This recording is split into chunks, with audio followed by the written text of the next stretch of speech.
નમસ્કાર, આપ જોઈ રહ્યા છો spark today news. Ankleshwar Narmada કાંઠાના આદિવાસી યુવાનો જીવના જોખમે માછીમારી કરીને રોજીરોટી મેળવી રહ્યા છે।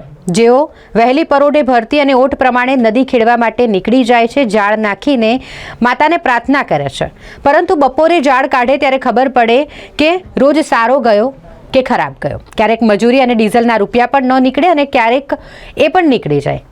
એક સપ્તાહનું વેતન માછીમાર યુવાનો અહીં મેળવી લેશે। વ્યવસાય માછીમારોને ત્યાં મજૂરી કરી માછીમારી શીખ્યા બાદ આત્મનિર્ભરતા મેળવી જાતે જ માછીમારી શરૂ કરી છે। સામાન્ય રીતે આદિવાસી યુવાનોને આપણે વનવાસી કે પછી મજૂરી વર્ગના હોવાનું વિચારીએ છીએ, પરંતુ હવે આદિવાસી યુવાનો પણ આત્મનિર્ભરતા મેળવવા અનેકવિધ વ્યવસાયમાં ઝંપલાવી રહ્યા છે। માછીમાર વ્યવસાય આમ તો માછી અને ખારવા સમાજનો પરંપરાગત વ્યવસાય હોય છે, પણ હવે આ વ્યવસાય પર તેમનો પણ ઇજારો નથી રહ્યો। એક સમયે નાવડીમાં સહાય કે પછી ખલાસી તરીકે કામ કરતા આદિવાસી યુવાનોએ પેઢી દર પેઢી ચાલી આવતી પરંપરા તોડી નાખી છે। અંકલેશ્વર તાલુકાના તરિયા, ધંતુરિયા, માટીએડ, કોયલી સહિતના ગામોમાં રહેતા આદિવાસી યુવાનો હવે આત્મનિર્ભર બન્યા છે। નોકર તરીકે કામ કરવાનું છોડી જાતે જ તેઓ માલિક બન્યા છે।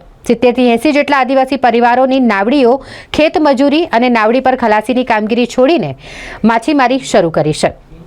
વહેલી સવારે સૂરજ ઉગે એ પૂર્વે દરિયાની ભરતીના પાણી સાથે નદીમાં નાવડી ઉતારી માછીમારીની તેઓ શરૂઆત કરે છે અને જાળ નાખતા નાખતા નદી ખેડતા ખેડતા છેક દરિયા નજીક નર્મદા સંગમ સ્થાન સુધી બપોર સુધીમાં પહોંચી જાય છે। ત્યાં ઘડીક આરામ કર્યા બાદ હળવું ટિફિન જમી પુનઃ એક દિશા પરત ફરવાનું શરૂ કરે છે અને નદીમાંથી જાળ કાઢતા કાઢતા માછલી અને અન્ય જળચરને કાઢી લઈ બાકીનો કચરો પરત નાખીને કિનારે પહોંચે છે। ત્યાં તોલમાપ કરતા ખબર પડે છે કે આજે દિવસની મહેનત ફળી કે પછી ફોગટ ગઈ। વધુ માલ આવે તો વ્યાપારીને આપતા અને ઓછો હોય તો છૂટક બજારમાં આપી દિવસનો ખર્ચો આ આદિવાસી યુવાનો કાઢી લેશે। ચોમાસા દરમિયાન માછીમારી કરવી તમામ માટે જીવનું જોખમ છે, સાથે આખા વર્ષની કમાણી કે પછી બારેમાસની મહેનત કરાવી આપે છે। કારણ કે પરંપરાગત જેમનો વ્યવસાય છે એવા ખારવા સમાજ ચોમાસા દરમિયાન પોતાની બોટ કાઢી માછીમારી કરતા હોય છે, જેને લઈને નાવડીઓ અસંખ્ય થઈ જાય છે। આ વચ્ચે જેને જે મળ્યું એ ખરું।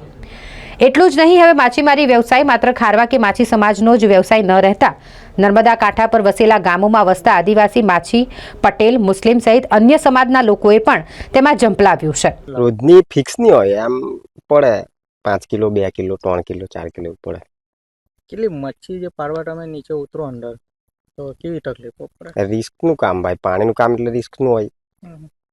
કોઈ વાર એમ બોટ પલટી મારી ગયો એવું એમ તેમ કઈ? ના, એવું હજુ સુધી નહીં થયું, પણ થઈ જાય। તોફાન આવી જાય તો કદાચ થઈ જાય।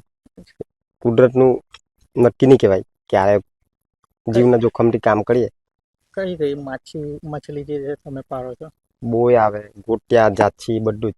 અને આ માર્કેટમાં જાય કે તમે છૂટક ધંધો કરો? છૂટક વેચી દઈએ, વધારે પડે તો માર્કેટમાં આપી દઈએ। રોજનું તમે જે મચ્છી લાવો કેટલો ધંધો થાય? 500, 600, 200, 100 નો બી થાય એમ પડે। એવું કંઈ નક્કી નહીં હોય કે ફિક્સ પૈસા। તો આમાં ગુજરાન ચાલી રહે તમારું ઘર? હા, ચાલી જાય। ચાલી જાય। જ્યારે આગળ જવાનું થાય માછલી લેવા માટે ક્યાં સુધી તમે જાઓ છો? ભારભૂત સુધી જઈએ। બરાબર સુધી? ભારભૂત કોઈક વાર વટી બી ગયા, અગાડી બીજા તરી। બરાબર। કોઈ વાર તકલીફ પડી એવું કઈ? હા, તકલીફ તો પડે। પાણી ભરાતું એને વળી જાય તો ભારભૂત થવાની તકલીફ પડે વધારે। કોઈ વાર ફસાયા હોય એવું કઈ? હા, એવું થાય, ફસાઈ જવાય। તોફાનમાં બહાર નીકળી જવું પડે। મારું નામ સંદીપભાઈ વસાવા છે। હું ધંટિયાનો રહેવાસી છું અને માછીમારીનો ધંધો કરું છું। અમે સવારના માછી પકડવા જતા રહીએ છીએ ભારભૂત દરિયા તરફ, અને માછીમારી કરીને જે મચ્છી પકડાય એને વેચીને અમે અમારું ગુજરાન ચલાવીએ છીએ। અને જે મચ્છી પકડાય એ માર્કેટમાં વેચીને પછી અમે અમારા ઘરનું જીવન આગળ વધાવીએ છીએ। કેવી કેવી તકલીફો વચ્ચે પણ અમે ઘણી તકલીફો પડે છે, પણ તકલીફોને સાઈડ પર રાખીને અમે અમારો મચ્છી પકડવાનો ધંધો ચાલુ કરીએ છીએ। કેટલા વર્ષથી આ મચ્છી પકડવાનો ધંધો કરો છો? એમ તો પેલા દાદા કરતા હતા, પછી પપ્પા કરતા હતા, અને હવે હું જાતે કરું છું। એમ અમારા 3 મજૂર છે, એમને લઈને સવારથી મચ્છી પકડવા નીકળી જાઉં છું મેં। ગુજરાન તમારું ચાલી જાય છે માછીમારીમાં? કોઈ દિવસ એમ ચાલે છે, એમ તો કોઈ દિવસ ઓછી પકડાય, કોઈ દિવસ વધારે પકડાય, એ રીતના છે। કેવી પરિસ્થિતિમાં તમે આ જે છે માછીમારી કરો છો? પરિસ્થિતિ કેવી હોય છે જ્યારે તમે માછીમારી કરવા દરિયામાં કે એમાં જતા હોય?